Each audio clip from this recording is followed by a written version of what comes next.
কেমন করে যেন দিন বছরগুলো সব কেটে গেল এই ব্যাঙ্গালোরে বসে থেকেই।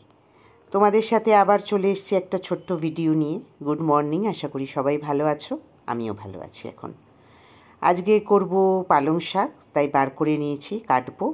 সব সবজিগুলো আগে কেটে নিই, তারপরে রান্নাঘরে ঢুকবো। তো পালং শাক করবো, আর ভাবছি আলু ফুলকপি ভাজবো, বাঁধাকপির ঘন্ট করব। ডাল তো কমন, একটুখানি চানা সেদ্ধ করা আছে, ভাবছি সকালবেলা তরকারি হিসেবে ওইটা করে রাখবো।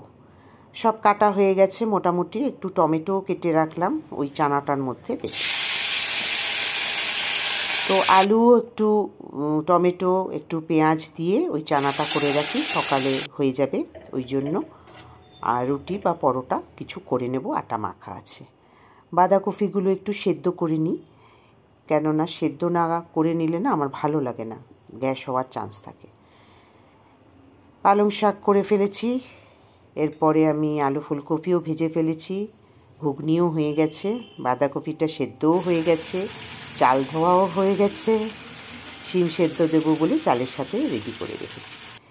বাঁধাকপিটা হয়ে গেলেই মোটামুটি আমার দুপুর পর্যন্ত যে রান্না বান্না সেটা শেষ। আজ আর অন্য কিছুই করব না, আজকে যেহেতু নিরামিষ। তোমাদের সাথে এইটুকুই শেয়ার করলাম। তোমাদের আশা করি যদি ভালো লাগে আমার এই ছোট্ট ছোট্ট কিছু ভিডিও দেখে, তাহলে তোমরা লাইক কমেন্ট প্লিজ করো, তাহলে আমার একটু এনার্জি হবে। রান্নাবান্না শেষ, পালং শাকের ঘন্ট, সকালের একটু ঘুগনি বেঁচেছে, আলু ফুলকপি ভাজা, তারপরে হচ্ছে ডাল, ডালের মধ্যে পেঁপে সেদ্ধ দিয়েছি, আর বাঁধাকপির ঘন্ট। আজকে এইটুকুই তোমাদের সাথে দুপুর পর্যন্ত শেয়ার করে দিলাম। টাটা, সবাই ভালো থেকো।